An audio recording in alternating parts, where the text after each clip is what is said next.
All right, I wasn't going to do this video, but I had some unusual developments and I said to myself, I know this will help somebody. All right, if you saw my last video, you know I broke a whammy bar. And it's right there at the top of those threads. That's where they're usually going to break. And I'll show you how to prevent that.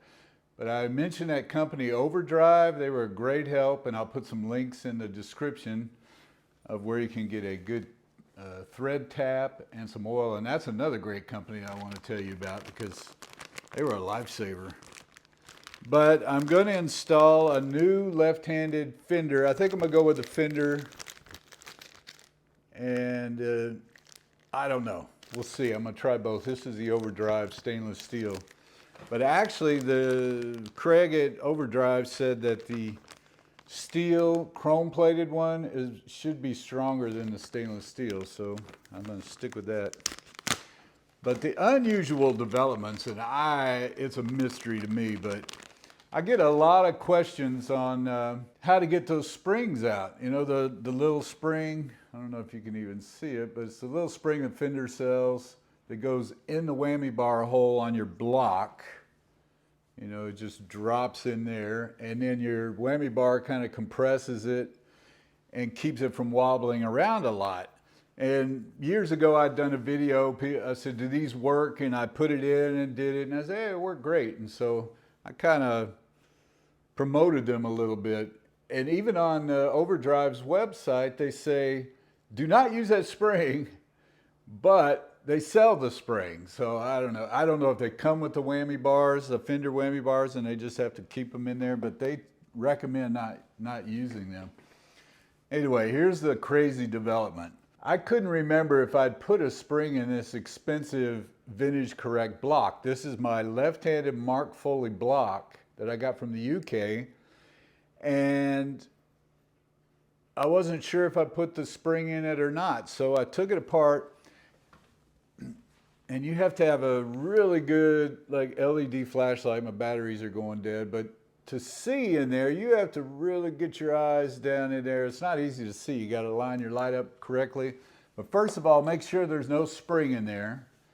And so I saw the spring finally, and I said, okay, I got to get it out. Now we're going to go to the development and how I got it out and what I'm going to do to make sure it doesn't break another bar.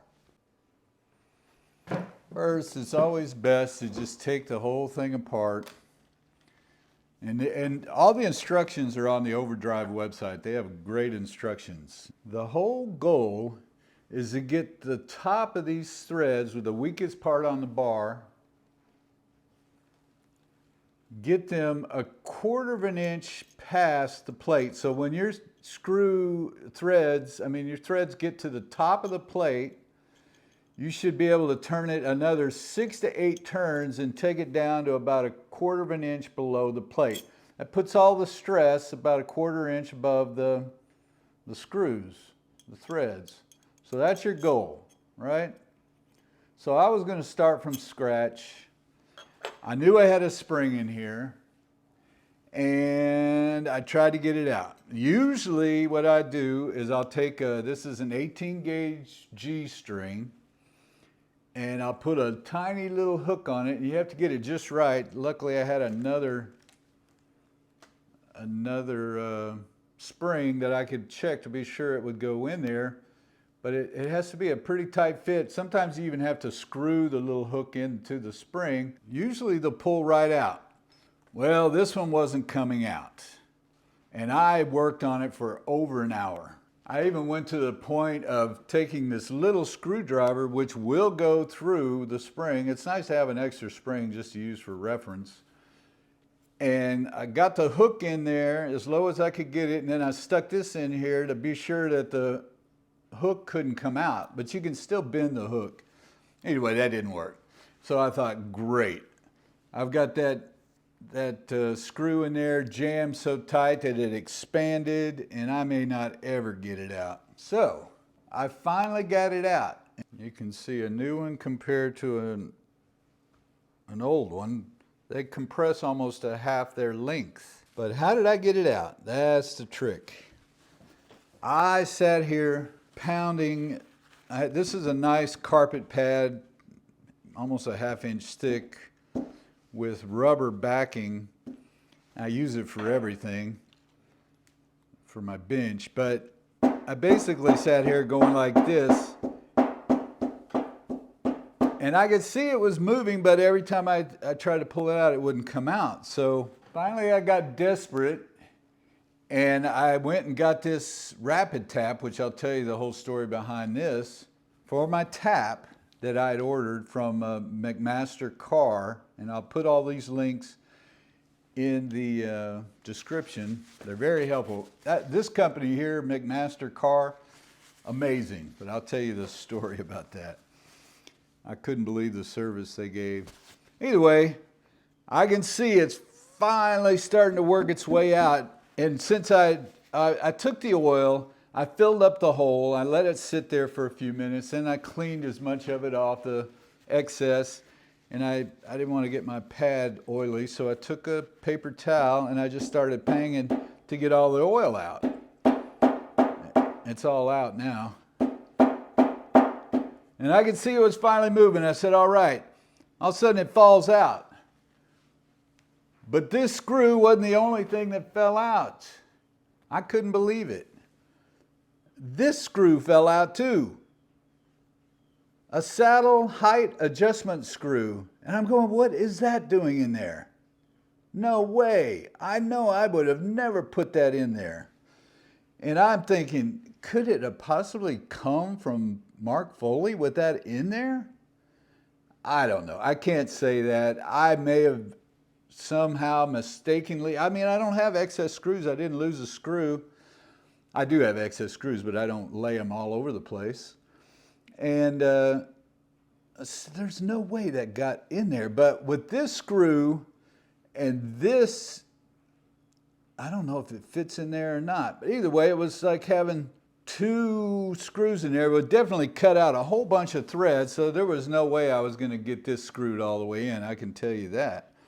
So I don't want to bore you, but I just want to tell you that McMaster Car, I called them, I ordered it online, I think it was $9 shipping, and I'll put that link of this exact tap that was recommended to me by Craig at Downhole, the one that sells the Whammy bar. He was nice enough. These guys here, the Downhole, I'm a Downhole. I'm an oil field guy, so that's oil field talk. Overdrive Custom Guitar Works. And he sent me the link for this really nice tap, because you can buy some cheap Chinese ones and you'd probably break it off into this thing and that'd be the end of it. Now, I haven't attempted to chase these threads with it, but as rough as I got with it, I thought, oh man, thank goodness I bought the tap, because I may have just boogered up the threads. Hopefully they're not easily boogered. But I'm going to go ahead and run that tap through here, and I figured, well, I need some oil. Anyway, I ordered the tap. I think it was $16. The tap was only $6. Shipping was $9.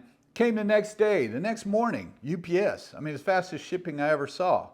So then I realized, well, I should have probably gotten some oil. So I called them on the phone and I said, what kind of oil should I use? And he said, well, we use Rapid Tap, cutting fluid. We have a little 4-ounce squeeze bottle.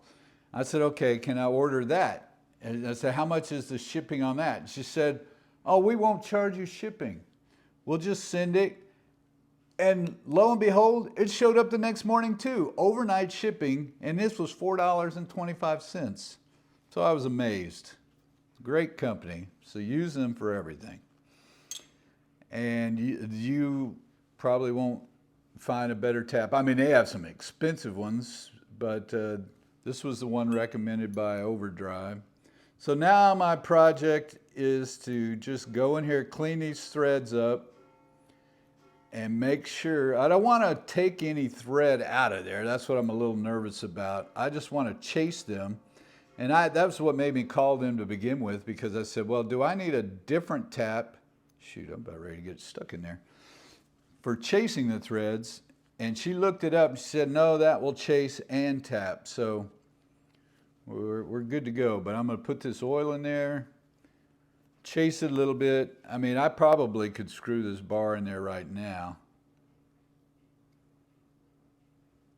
Yeah, look, the threads are fine. Well, I say the threads are fine. It stops right there.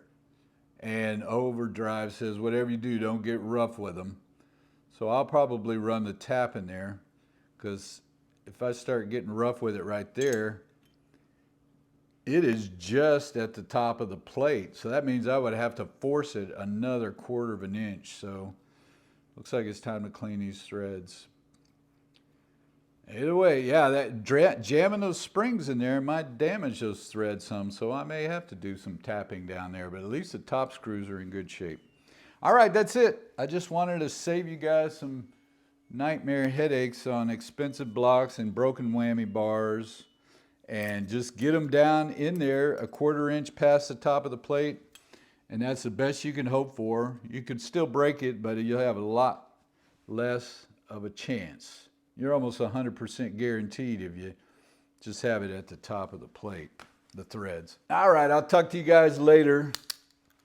Like I said, all the links will be in the description. So wish me luck.